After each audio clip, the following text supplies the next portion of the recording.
मैं Puneet Agarwal, electoral officer Tripura. मेरे साथ SPNU state police nodal officer Shri G Srinivas Rao, additional CEO Usha Jain Mohan, additional CEO Subhashi Bandopadhyay. हम सब आपके सामने लोकसभा इलेक्शन जो इलेक्शन कमीशन ऑफ इंडिया ने 16 मार्च को अनाउंस किया था उसके बारे में त्रिपुरा से संबंधित इलेक्शन की क्या डेट्स हैं, क्या ओवरऑल प्रोसेस है, उसके बारे में आपको अवगत कराने के लिए आए हैं।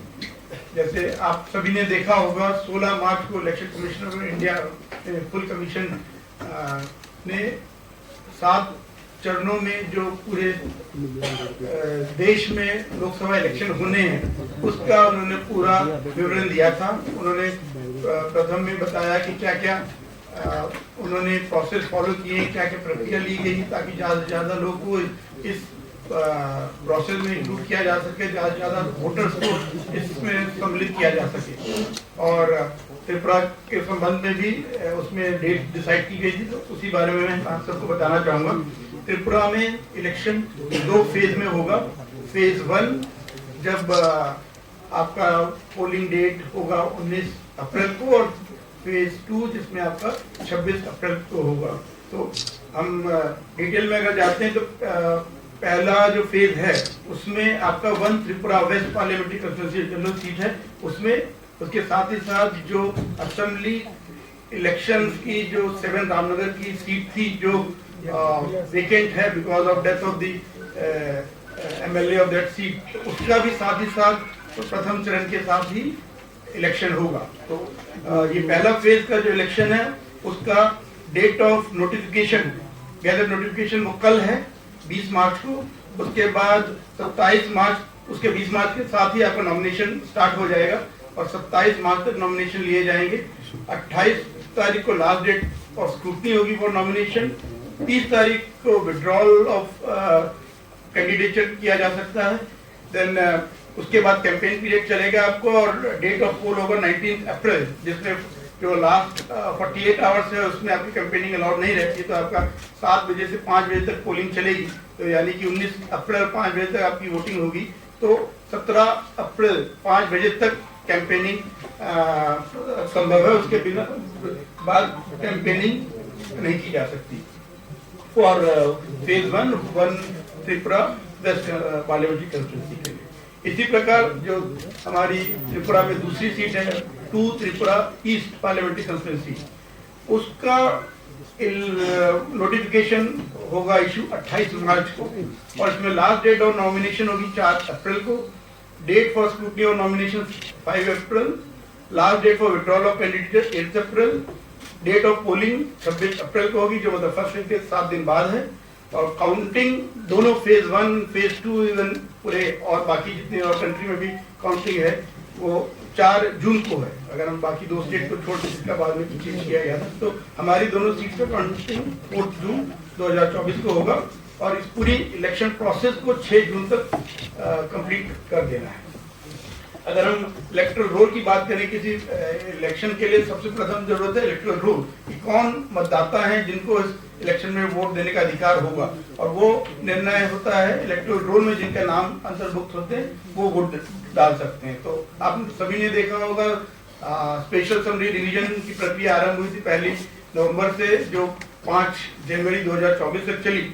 उस समय जो फाइनल पब्लिकेशन हुआ था इलेक्टोरल रोल का, उस समय 1 त्रिपुरा वेस्ट में टोटल वोटर्स थे 14,61,836, और 2 त्रिपुरा ईस्ट में टोटल वोटर्स थे 13,95,089। तो टोटल अगर हम देखें इलेक्टर्स त्रिपुरा स्टेट के लिए, वो दोनों को जोड़ते हैं तो बनता है 28,56,925। लेकिन उसके बाद भी ये जो प्रोसेस है कंटिन्यूस अपडेशन का इलेक्टोरल रोल में, वो जारी रहता है। इसलिए 5 जनवरी के बाद भी फॉर्म लोग सबमिट कर सकते हैं, कर रहे हैं। 6, 7, 8 जो फॉर्म्स हैं जिसमें न्यू इंक्लूजन के लिए, डिलीशन के लिए, करेक्शन के लिए, वो चल रहा है। तो अभी भी इसमें ऐड हो रहा है। आज की डेट की अगर हम बात करें, अभी तक जो उसमें चेंज आया है, तो 1 त्रिपुरा वेस्ट में जो टोटल वोटर्स हैं 14,62,875 हो गए हैं। ऐसे ही आपका 2 त्रिपुरा ईस्ट में 13,95,121 and overall 28.57,996। तो करीब आपका 1000 के ऊपर वोटर्स नए ऐड हुए हैं और ये प्रक्रिया भी चलती रहेगी। लास्ट डेट और नॉमिनेशन जो होगा उस समय तक जितने नाम इलेक्टोरल रोल में इंक्लूड हो जाएंगे वो सब वोट देने के लिए उनको अधिकार रहेगा।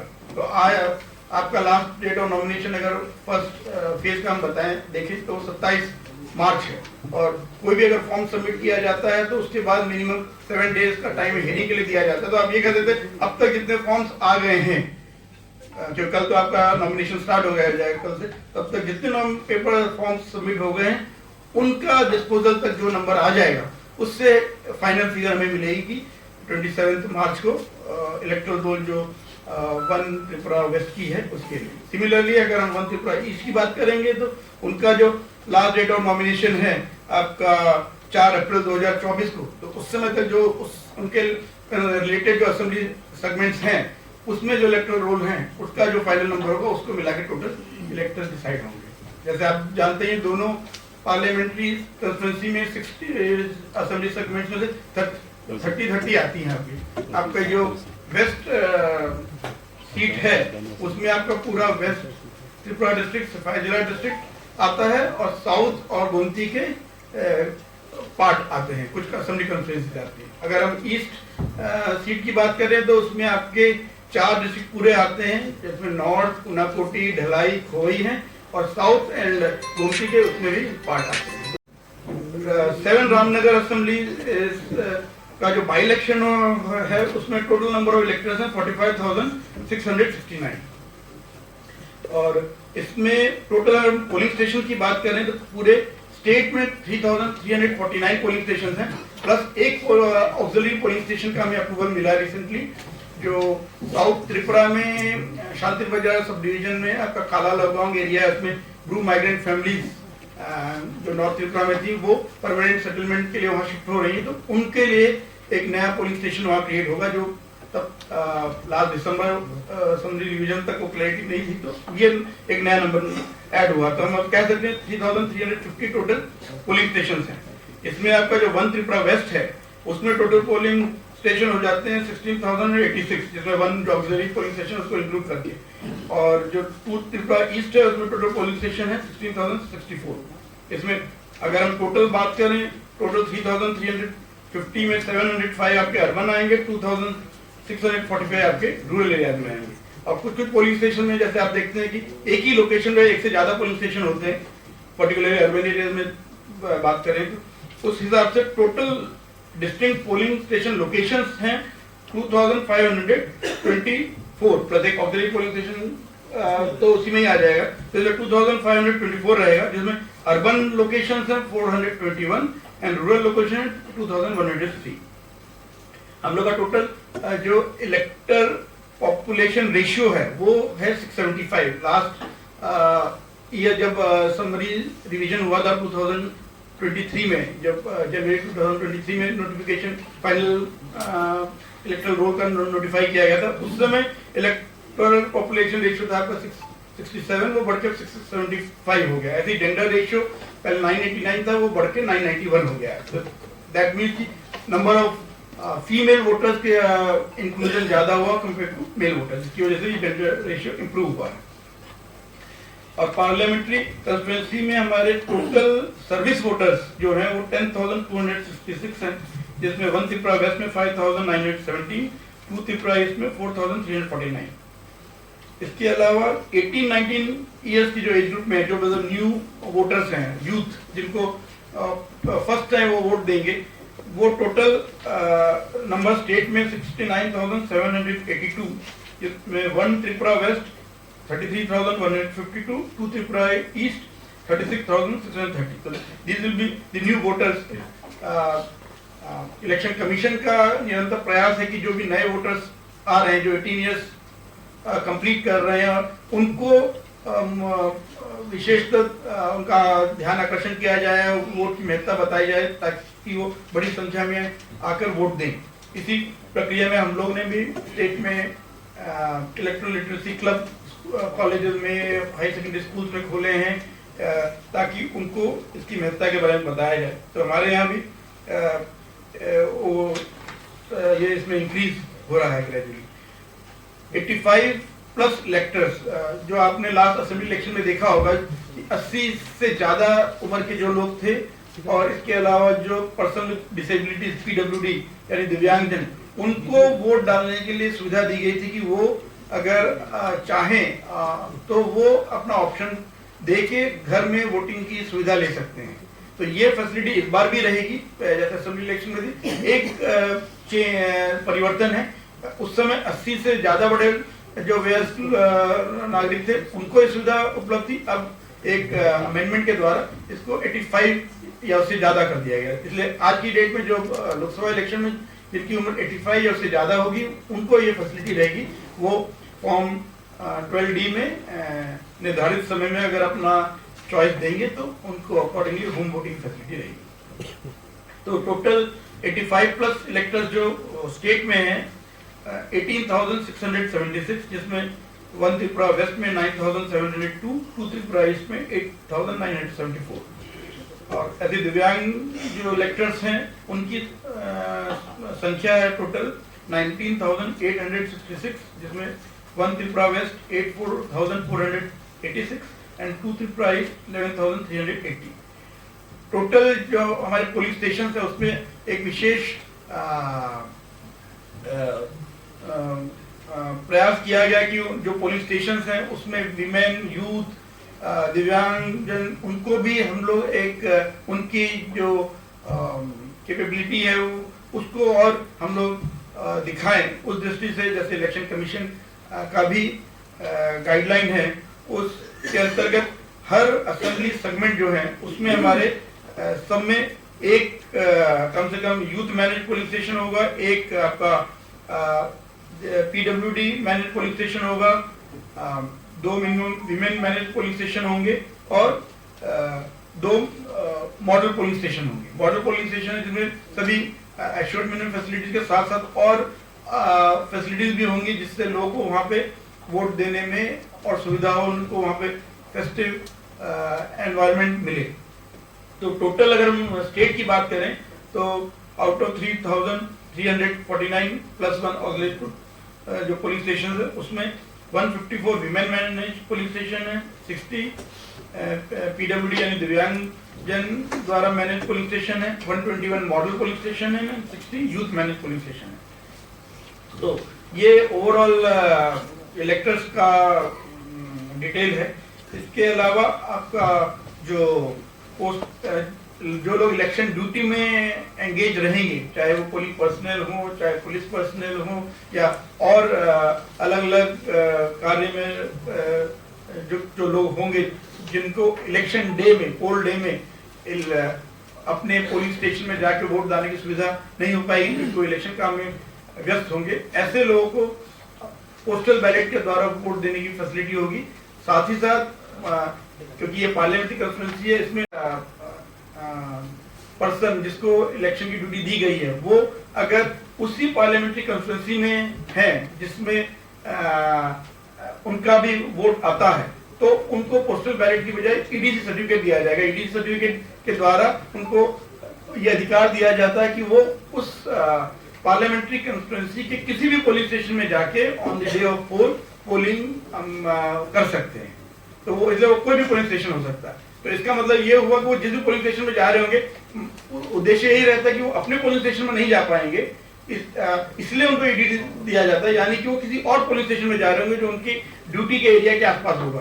तो उसका अगर हम सिंपल मीनिंग देखें यानी कि उस इलेक्टोरल रोल में जितने भी नाम होंगे उससे ये नाम ज्यादा होंगे, मतलब वो उसमें एडिशन होगा। अगर आप मान के चलिए किसी पोलिंग स्टेशन से 1000 वोटर्स हैं तो वहां पे अगर आपके 5 लोग EDC वोट डालने आएंगे तो 1005 मिल जाएगा। तो उसका मतलब ये ना माना जाए कि इसमें नंबर ऑफ वोटर्स बढ़ कैसे गए, अगर उसमें 1000 ही थे तो 1005 कैसे हो गए, क्योंकि EDC देने का मतलब होता है कि उनका जो ओरिजिनल इलेक्टोरल रोल है उसमें उनका नाम स्ट्राइक आउट कर दिया जाता है कि वहां पे वो वोट मतलब क्योंकि वहां से उनको हटा दिया गया और वो किसी न किसी और जगह डालेंगे। तो ओवरऑल टोटल जो इलेक्टर्स है जो भी हमने संख्या बताई वो सेम रहने वाली है, लेकिन ऐसे लोगों को इलेक्शन ड्यूटी में क्योंकि वो अपने पोलिंग स्टेशन में नहीं जा पा रहे हैं इसलिए नियरेस्ट पोलिंग स्टेशन में जाएंगे, तो उस वजह से वहां पे पोलिंग स्टेशन का जो टोटल वोट पोल्ड है वो हो सकता है टोटल नंबर ऑफ जो इलेक्टर्स आपके उस पोलिंग स्टेशन में इलेक्टोरल रोल में लिखे उससे ज्यादा हो जाए, लेकिन उसमें कोई किस टाइप का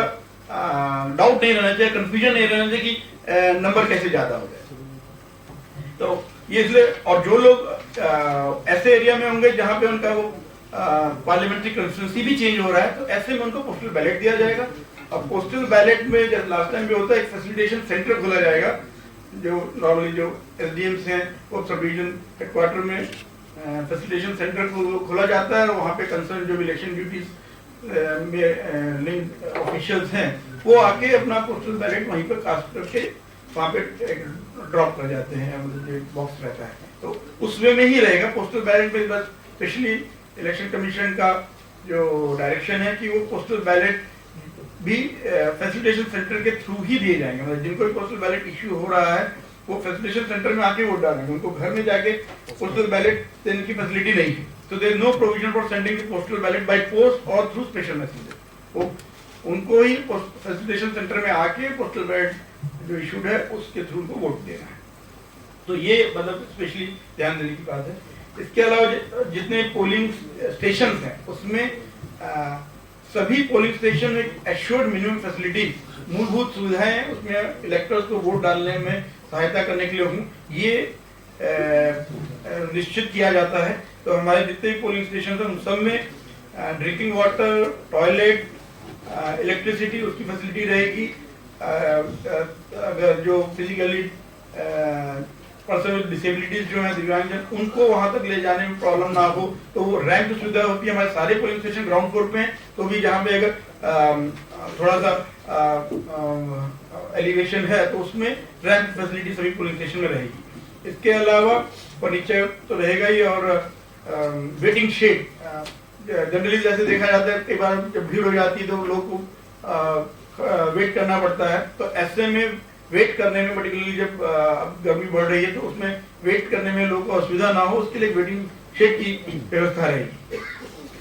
और एंट्री एग्जिट में भी जितना संभव होता है सेपरेट एंट्री एग्जिट ही रहती है। कुछ कुछ जगह क्योंकि बिल्डिंग में नहीं है तो उसमें प्रॉपर मैनेजमेंट करके इंश्योर किया जाता है कि पोलिंग में किसी टाइप की असुविधा ना हो, स्ट्रीमलाइन वे में एंट्री हो और लोग एग्जिट करें और पोलिंग सही गति से हो।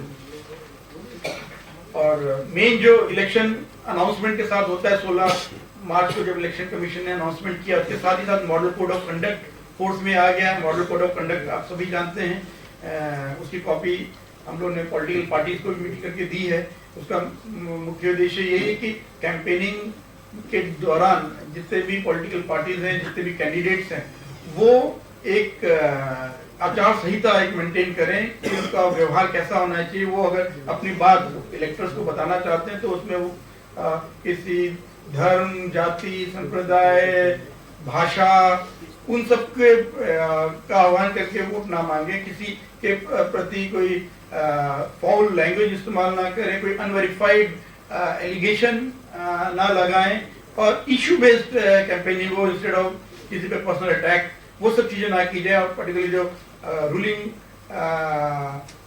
जो पावर में पॉलिटिकल पार्टी है वो कुछ भी गवर्नमेंट की मशीनरी का मिसयूज ना करें। तो वो सब model code of conduct immediately force में आ गया है, उसका आप लोग भी ध्यान रखें। आप लोग as a media eyes and ears of commission हैं, जिसके थ्रू कैंपेनिंग के दौरान अलग अलग एरिया में क्या हो रहा है उसके बारे में हम लोग जान पाते हैं। तो आप लोग जो दिख रहा है उसको देखें और उसको, लेकिन जो भी इंफॉर्मेशन दे रहे हैं उसको वेरीफाई भी करें। मतलब जर्नलिज्म का भी जो हमें ध्यान रखना है कि जो चीज हम बोल रहे हैं पर उसको हम खुद चेक कर लेंगे वो सही है कि नहीं, उसको ऑथेंटिक स्टडी चेक करने के बाद उसको दिया जाए। वरना कई बार गलत खबर आती है, और आजकल सोशल मीडिया का जमाना है, इंटरनेट का जमाना है, तो वो जब तो उसके ऊपर काउंटर किया जाता है, उसको सही तथ्य रखा जाता है, तब तक वो कई जगह फैल चुकी होती है और उसका जो एडवर्स जो इम्पैक्ट होना होता है वो ऑलरेडी काफी हो चुका होता है। इसलिए हम लोग को ध्यान रखना है जो न्यूज हम दे रहे हैं, जो तथ्य हम दे रहे हैं वो सही है कि नहीं, उसको देख के तब दिया जाए। और जब इलेक्शन प्रोसेस में रहता है वोटर इन्फॉर्मेशन स्लिप को दिया जाएगा BLOs के द्वारा। उसमें उनका पोलिंग स्टेशन कहाँ पे है, उसका एग्जैक्ट लोकेशन, उसमें कितने वोटर्स हैं, उनका वो पूरा मतलब इंफॉर्मेशन दिया जाएगा ताकि उनको वोट डालने में कोई असुविधा ना हो। सभी को एपिक जो होता है एपिक कार्ड, उसके द्वारा वो वोट डाल सकते हैं। इसके अलावा अगर एपिक नहीं है तो 12 आपके अलग अलग डॉक्यूमेंट्स हैं जिसको दिखाकर वोटर पोलिंग स्टेशन में जाके वोट डाल सकते हैं। और इसी टाइप से जो हमने वोटर इंफॉर्मेशन स्लिप की बात कही, उसके साथ ही एक असेसिबल वोटर इंफॉर्मेशन स्लिप भी बनाई जाती है, जो वो कहते हैं जो देख नहीं पाते हैं तो उनके लिए एक ब्रेल में असेसिबल वोटर इंफॉर्मेशन स्लिप उनको अवेलेबल की जाती है ताकि उससे वो भी जान पाए कि उनको कहाँ पे वोट डालना है। EVMs टोटल आपको इलेक्शन में जैसे आपको पता ही है EVMs वीवीपैट के थ्रू इलेक्शन होता है, तो हमारे 3,350 पोलिंग स्टेशन हैं, तो उससे हमारे कई गुना मतलब 1.8 टाइम्स उसमें हमारे पास हम EVMs हैं। अगर हम एग्जैक्ट संख्या की बात करें तो 6,331 हमारे पास बैलेट यूनिट्स हैं, 6,615 कंट्रोल यूनिट्स हैं, 6,296 वीवीपैट्स हैं, जिसको ऑलरेडी फर्स्ट लेवल चेकिंग किया जा चुका है और उस समय मीडिया और पॉलिटिकल पार्टी सभी के प्रेजेंस में वो किया गया। और हाँ, अब उसका रेंडमाइजेशन भी आपका आज हो गया है।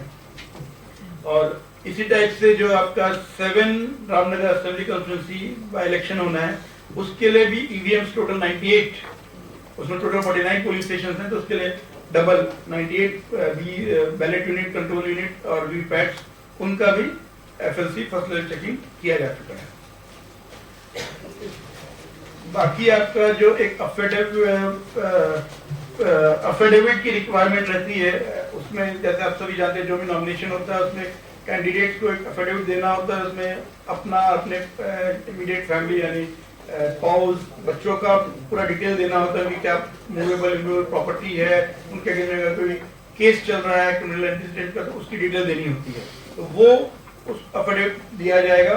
अगर किसी के कोई क्रिमिनल एंटीसीडेंट है तो ऑनरेबल सुप्रीम कोर्ट के जजमेंट के हिसाब से उसकी डिटेल्स लास्ट डेट ऑफ मतलब डेट ऑफ विड्रॉल के बाद और 48 hours before the last hour of polling, उस बीच में 3 बार उसको मीडिया में प्रिंट में पब्लिश करना पड़ता है।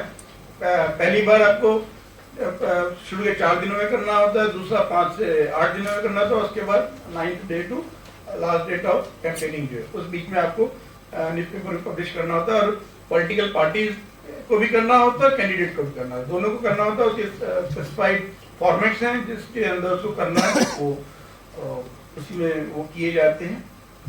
तो आप लोग भी उस चीज़ पे ध्यान रखें कि वो अलग अलग मीडिया में जब प्रिंट होगा तो सभी कैंडिडेट्स के आ रहे हैं कि नहीं। इसके अलावा इलेक्शन एक्सपेंडिचर एक लेवल प्लेइंग फील्ड रहे सभी कैंडिडेट्स के बीच में, तो उसके लिए कमीशन ने निर्धारित किया है दोनों जो हमारी पार्लियामेंट्री कॉन्फ्रेंसी है उसकी सीलिंग लिमिट है एक्सपेंडिचर की 95 लाख। तो इसमें पूरे पार्लियामेंट्री कॉन्फ्रेंसी आ रही है, असेंबली सेगमेंट वाइज इसमें कोई सेपरेट ब्रेकअप नहीं है, टोटल 95 लाख होगा, उसके अंदर ये रहना चाहिए। उसमें जो कंसर्न कैंडिडेट्स जो कर रहे हैं खर्चा उसका पूरा उनको ब्यौरा रखना पड़ता है, एक रजिस्टर है स्पेसिफिक जिसमें वो डिटेल रखते हैं, एक एक एक्टिविटी जो उन्होंने की है कैंपेनिंग में, कोई सामान खरीदा है, कोई डिस्ट्रीब्यूट किया है, लीफलेट, पैम्फलेट, वो पूरा डिटेल उसमें रहता है। रेट चार्ट उसमें बताया रहता है कि किस रेट के हिसाब से उनको असेस करना है, तो वो उसका डिटेल रखते हैं और उसको हर 3 दिन में जो एक्सपेंडिचर ऑब्जर्वर है उनकी टीम की तरफ से उसको देखा भी जाता है, मॉनिटर किया जाता है। तो वो प्रोसेस भी रहेगा। कोई भी कैंपेनिंग करने के लिए अगर कोई एडवर्टाइजमेंट देना है चाहे प्रिंट मीडिया में, इलेक्ट्रॉनिक मीडिया में, उसको देने से पहले कम से कम 3 दिन पहले आपको एक जो मीडिया सर्टिफिकेशन एंड MCMC जो कमेटी है, मॉनिटरिंग कमेटी, उसके द्वारा उसको वेट कराना पड़ता है, अप्रूव कराना पड़ता है। तो डिस्ट्रिक्ट लेवल में MCMC रहती हैं जो निर्णय लेती हैं, उस हिसाब से उसको प्रिंट या इलेक्ट्रॉनिक मीडिया में सर्कुलेट किया जा सकता है। अगर किसी को उसके ऊपर कोई डाउट है तो अपील करके स्टेट लेवल एमसीएम्स में भी ला सकते हैं। टोटल स्टार कैंपेनर जैसे आप जानते हैं वो हर कैंडिडेट को अधिकार रहता है, तो अगर नेशनल या स्टेट रिकग्नाइज्ड पार्टीज हैं तो टोटल 40 स्टार कैंपेनर्स ला सकते हैं, and other than recognised parties हैं या कैंडिडेट्स हैं तो फिर वो 20 ला सकते हैं। पेड न्यूज का एक सिस्टम हम सबको ध्यान देने की जरूरत है कि जो न्यूज है कई बार न्यूज के इस टाइप से दिखाया जाता है जिससे किसी पर्टिकुलर कैंडिडेट या पॉलिटिकल पार्टी को बेनिफिट मिले, तो वो अगर ऐसी कोई न्यूज होगी जिससे ये लगता है कि ये किसी इस उद्देश्य से दी जा रही है तो वो पेड न्यूज की डेफिनेशन में आता है। उसमें जो खर्चा उस न्यूज के पब्लिकेशन में आया है वो कंसर्न कैंडिडेट के एक्सपेंडिचर के ब्यौरे में ऐड किया जाएगा। और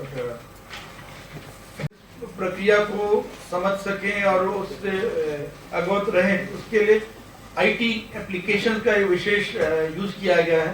इसमें सबसे पहले अगर हम बात करें तो आपका KYC नो योर कस्टमर, ये एक ऐप है जिसके द्वारा जितने भी कैंडिडेट इलेक्शन में कंटेस्ट करेंगे उनकी पूरी डिटेल आपको इस ऐप में मिलेगी, ताकि कोई भी मतदाता वोट डालने से पहले जान पाए कि वो अलग अलग कौन कौन से कैंडिडेट इलेक्शन में लड़ रहे हैं, उनके क्या उनके काम है, तो वो सब डिटेल आपको उसमें मिलेगी। इसके अलावा आपका एक वोटर हेल्पलाइन ऐप है जिसके द्वारा वोटर को पोलिंग स्टेशन की डिटेल हो, इलेक्टोरल रोल के बारे में डिटेल हो, वो सब तथ्य इलेक्शन से रिलेटेड बातें आपको वोटर हेल्पलाइन ऐप में मिलेंगी। इसके अलावा आपका कोई कंप्लेंट किसी को करनी है तो ये सी विजिल ऐप है जिसके द्वारा अगर कहीं कुछ लग रहा है कि जो हो रहा है वो नियम के हिसाब से ठीक नहीं है तो कोई भी सिटीजन अपने मोबाइल से सी विजिल ऐप के द्वारा फोटो खींच के इमीडिएटली जो उनको बोलना है वो बोल सकता है, उससे वो स्टैम्प हो जाता है वो लोकेशन और टाइम। अगर कोई सी विजिल से कोई भी कंप्लेंट डालते हैं और उसके 100 मिनट के अंदर ये कमीशन का डायरेक्शन है कि उसका निपटारा किया जाए। इमीडिएटली जैसे ही ये सी विजिल में कोई कंप्लेंट आती है तो डेट टाइम लोकेशन सब उसमें आ जाता है, तो कंसर्न जो टीम्स हैं ARO लेवल पे वो इमीडिएटली एक्टिवेट हो जाती हैं और वो स्पॉट में जाती हैं, कंप्लेंट से बात करती हैं और तथ्यों को कलेक्ट करके उसके ऊपर जो उचित निर्णय लेना होता है वो लेती हैं। तो ये 100 मिनट में किया जाता है, तो इसका लोग इस्तेमाल कर सकते हैं बिना कोई फोन में कंप्लेंट कर। कई बार ये बात आती है कि फोन करने उठ नहीं रहा है, तो हेल्पलाइन नंबर तो है 1950। इसके अलावा आपके और नंबर्स भी रहते हैं कंप्लेंट करने के लिए। वेबसाइट जो है CEO ऑफिस की उसके थ्रू हो सकता है। National grievance service portal NGSP, इस पोर्टल के द्वारा भी किसी भी टाइप का ग्रीवांस किसी को हो वो किया जा सकता है। तो इन सब चीजों से ग्रीवांस रजिस्टर हो जाती है, तो कोई ये नहीं कह सकता कि हमारी कंप्लेंट एंटरटेन ही नहीं की गई है, एडमिट ही नहीं की गई। इसलिए एक बार अगर आपने किसी भी इलेक्ट्रॉनिक मोड से किया, चाहे वेब के थ्रू किया, चाहे सी विजिल मोबाइल के थ्रू किया तो या व्हाट्सएप के भी थ्रू किया, तो आपका उसमें रिकॉर्ड आ जाता है कि आपने कंप्लेंट किया है। और एक बार कंप्लेंट आई है तो उसको ऊपर निर्णय लेना, तो डिस्पोज करना, ये हम सबकी रिस्पॉन्सिबिलिटी है और वो कंसर्न ऑफिशियल जो इलेक्शन ऑफिशियल है वो टाइम बाउंड में उसको करेंगे। तो सुविधा पोर्टल एक है जिसके द्वारा जो भी कैंडिडेट्स हैं उनको अपनी कैंपेनिंग में जो रैली करनी है, कोई परमिशन लेनी है किसी ग्राउंड की, उसके लिए वो उसमें परमिशन रिक्वेस्ट डाल सकते हैं और वो भी टाइम स्टैम्प्ड है। अगर आप जिस डेट एंड टाइम को आप वो रिक्वेस्ट डालेंगे और जिस जगह के लिए जिस डेट एंड टाइम में मांग रहे हैं वो आपका सिस्टम में रिकॉर्ड हो जाएगा। और इसलिए पर्टिकुलर किसी एक ग्राउंड के लिए अगर 2 जगह से रिक्वेस्ट आ रही है तो जिसने पहले रिक्वेस्ट किया होगा उसका राइट बनता है कि उसको वो जगह दी जाए। अकॉर्डिंगली जो भी लोकल एडमिनिस्ट्रेशन होगा उसकी रिस्पॉन्सिबिलिटी होगी कि वो उस वे में उनको फर्स्ट चांस देंगे वहां पर कंसर्न जो भी एक्टिविटी वो करना चाहते हैं। तो ये ब्रॉडली रहेगा। ऐसे वोटर काउंटिंग के लिए भी एक ऐप रहता है जिसके थ्रू टोटल जो काउंटिंग है उसका लोग रिकॉर्ड रख सकते हैं। तो ब्रॉड पोजीशन यही है कि जो आपका इलेक्शन प्रोसेस स्टार्ट हुआ है, जो कल से immediately with issue of gadget notification वो प्रोसेस में आ जाएगा, नॉमिनेशन स्टार्ट हो जाएंगे। इस सबको करने के लिए सभी जगह शांति व्यवस्था बनी रहे, law and order situation control में रहे, उसके लिए ऑलरेडी फोर्सेस का डिप्लॉयमेंट हो चुका है। Total 70 companies central armed police force CAPF की आई हैं, जो आपने देखा होगा अलग अलग जो वल्नरेबल एरियाज हैं उसमें एरिया डोमिनेशन का काम कर रही हैं। फ्लैग मार्च हो रहा है, पेट्रोलिंग हो रही है, लोगों से बातचीत करके उनके मन में किसी भी टाइप का कोई भय है, कोई शंका है, उसको समझने की कोशिश की जा रही है, ताकि ऑन द डे ऑफ पोल वो बिना किसी डर के बिना किसी प्रेशर के अपने विल से, अपनी इच्छा से वो जिस कैंडिडेट को वोट देना चाहते वोट दे पाए। तो और सभी वोटर्स भारी संख्या में पोलिंग स्टेशन तक आए, उनको पोलिंग स्टेशन में आने से ना रोका जा पाए, और आने के बाद पोलिंग स्टेशन में शांतिपूर्ण ढंग से अपनी स्वेच्छा से वोट दे पाए। लास्ट ये पोलिंग स्टेशन जितने भी हमारे हैं 3350 उनमें सभी जगह आपकी सीसीटीवी कैमरा की व्यवस्था रहेगी और वेबकास्टिंग होगी। वहाँ पे जो लाइव फीड होगा उसको कंट्रोल रूम्स में उनमें रियल टाइम बेसिस पे देखा जाएगा, और कहीं भी कुछ अगर घटना देखी जाएगी इमीडिएटली कंसर्न एआरओ के थ्रू, सेक्टर ऑफिसर के थ्रू उस पर इमीडिएट एक्शन लिया जाएगा। तो ये ओवरऑल प्रोसेस है। State police nodal officer G Srinivas Rao साहब भी हैं जो ओवरऑल सिक्योरिटी के डिप्लॉयमेंट को स्टेट लेवल पे देख रहे हैं। बाकी डिस्ट्रिक्ट लेवल पे DM and SP as a team work कर रहे हैं, और डिस्ट्रिक्ट लेवल पे भी उन्होंने पॉलिटिकल पार्टीज मीडिया के साथ इंटरेक्ट करके उनके जो कंसर्न है उसको एड्रेस करने की कोशिश की है।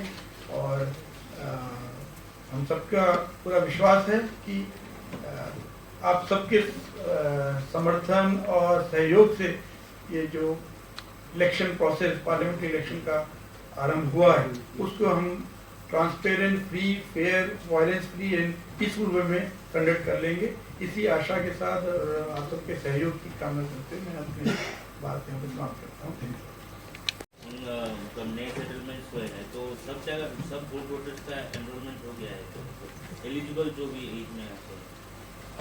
जी, ये ब्रू सेटलमेंट वाला इश्यू असेंबली इलेक्शन के टाइम काफी मतलब इम्पोर्टेंट रहा था, क्योंकि उस समय अलग अलग जिलों में उनका मूवमेंट हो रहा था।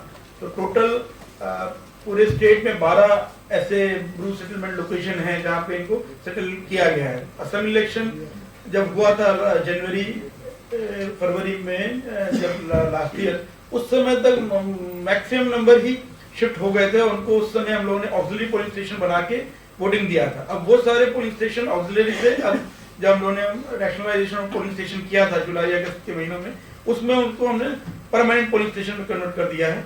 और एक जो काला लगाम साउथ त्रिपुरा में शांति बाजार में, उस समय वहां पे परिवार शिफ्ट नहीं हुए थे, उनका शिफ्टिंग स्टार्ट हुआ है जनवरी में, दिसंबर के बाद हुआ है। तो इसलिए उसको रैशनलाइजेशन पोलिंग स्टेशन में नहीं काउंट कर पाए थे, इसलिए एक ऑक्सिलरी पोलिंग स्टेशन। लेकिन अब तक मैक्सिमम जो भी ग्रुप फैमिलीज हैं जिन्होंने यहाँ पे सेटल होने का निर्णय लिया है, वो अपनी परमानेंट लोकेशन की तरफ मूव कर चुके हैं, और अकॉर्डिंगली कंसर्न जो इलेक्टोरल रजिस्ट्रेशन ऑफिसर हैं, ईआरओ, एसडीएम, उन्होंने उनके नाम इंक्लूड कर लिए। So what is the total number of those who have been enrolled? Total number.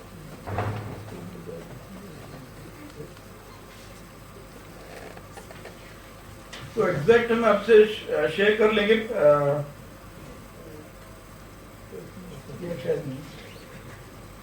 लेकिन 16,000 के ऊपर हम बता सकते हैं उस समय हो गया था, और अभी करीब तो 17,000 के आसपास आप पकड़ सकते हैं, क्योंकि 16,000 आपकी 11 पोलिंग स्टेशन का था, जब 11 लोकेशन का, और काला लोगांग में करीब 1000 के आसपास है, उसके ऊपर है, मतलब 1000 के आसपास है। तो आप 17 तक पकड़ सकते हैं, 17,000।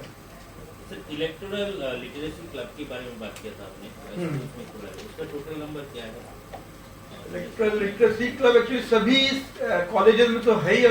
हमारा प्रयास है कि सभी हायर सेकेंडरी स्कूल्स वगैरह में हो जाए। कुछ कमी है, लेकिन 80 to 90% तो कवरेज है ही।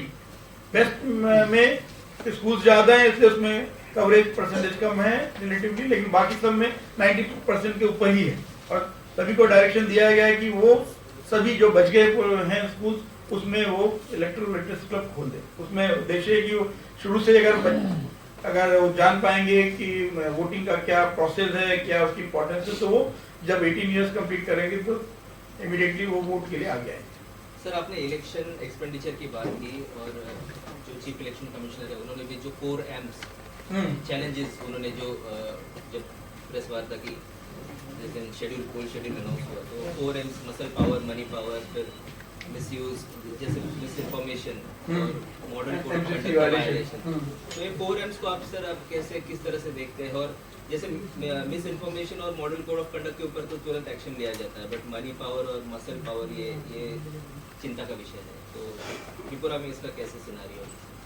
इनका देखिए जैसे आप इन दोनों के लिए भी साथ ही साथ मतलब इंफॉर्मेशन इंपॉर्टेंट हो जाता है, चाहे मसल पावर मनी पावर की बात बोल रहे हैं, प्रथम उसका फुल इंफॉर्मेशन आए ताकि उसके बेसिस पे ये प्रमाण किया जा सके कि इसका दुरुपयोग हो रहा है मनी या मसल पावर का, और उस हिसाब से फिर उसमें जो प्रावधान है आईपीसी एक्ट हो या आपके representation of people's act 1951 and 1950 दोनों में जो प्रावधान है उस हिसाब से उनके अगेंस्ट में लीगल एक्शन इनिशिएट होता है।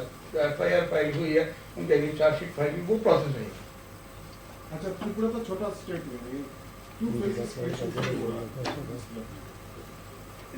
ये मतलब ये इसका शेड्यूल बनाने का निर्णय तो इलेक्शन कमीशन ही करता है, और अगर हम देखें 2014 और 2019 में भी 2 फेज में ही हुआ है इलेक्शन, तो मुख्यतः रीजन बोला जा सकता है कि जो फोर्सेस का डिप्लॉयमेंट एक मेजर फैक्टर रहता है डिसाइड करने में कि कितने फेजेस में किया जाए, स्टेट वाइज या पूरे कंट्री लेवल पे, तो वो एक मेन रीजन रहता है। अगर आप जैसे देखें असेंबली इलेक्शन में फोर्सेस ज्यादा थी, एक ही डेट में पूरा हो गया, अब डेट उनकी जो फोर्सेस हैं उस वे में उतनी उपलब्ध नहीं हो पा रही होंगी, तो उन्होंने इसे 2 फेज में किया। तो normally that is the main reason, क्योंकि मेन उद्देश्य फेज 1 में हो या 2 में हो वो उतना जरूरी नहीं जितना कि इलेक्शन पीसफुल वे में हो, लोग में ये भरोसा रहे कि फ्री और फेयर वे में, ट्रांसपेरेंट वे में हो रहा है और उसमें किसी टाइप का कोई वायलेंस नहीं हो।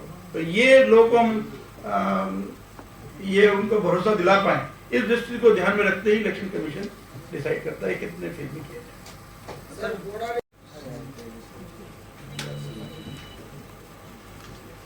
अब आई विल रिक्वेस्ट कि एसपीएनओ साहब इसके बारे में डिटेल्स बताएं। बॉर्डर एरियाज में जो रेगुलर डीएसएफ का डिप्लॉयमेंट है वो तो कंटिन्यू हो रहा है, और हमारा डीएसएफ का अपना सेकंड लाइन ऑफ डिफेंस का पोस्ट जो है उसको भी एक्टिवेट किया गया है, और इलेक्शन के दौरान बॉर्डर एरियाज में एरिया डोमिनेशन कंप्लीट तरीके से रखने का ऑपरेशन प्लान बनाया हुआ है। और सेंट्रल फोर्सेस का बात आपने जो पूछा है, अभी तक 70 कंपनीज फोर्स हमें मिला है और मिलेगा इलेक्शन के बाद। सर, नया जो पोस्टल बैलेट सर बता रहे थे, तो particularly in case of seat get it to take it at home, they have to collect it, so they are on duty. So in that case, do you think it will be possible for them to cast their vote in that way? Yes, last time also we have made all arrangements for our TSR personnel as well as police personnel who are deployed throughout the state to facilitate them voting through postal ballot. This time also CVO office and our nodal officers will make every effort to give an opportunity to every police personnel to cast his vote. It is up to him to cast his vote, but the facility will be certainly given. So is there a vision for sending the postal ballots electronically to the voters who are presently not present in the location or in the state whatsoever? The email we have. No, as such, right now only this electronically transmission of postal ballot is available only to service voters. So ETPBMS, ETPBS it is called, but it is only for service voters. Service voters are basically armed forces people. Those are earlier used to be sent postal ballot by the concerned RO. Now that stage has been dispensed with. Instead of physical by post transmitting their postal ballot, वो आपका electronic वे में जाता है, लेकिन वहाँ से record officer की overall निगरानी में वो वहाँ पे अपना वोट कास्ट करते हैं। वहाँ पे मतलब जो इलेक्ट्रॉनिकली ट्रांसमिट होता है उसका वहाँ पे प्रिंट आउट लिया जाता है, उसके बेसिस पे वो उसको वहाँ पे वोट कास्ट करके फिर बाई पोस्ट भेजते हैं।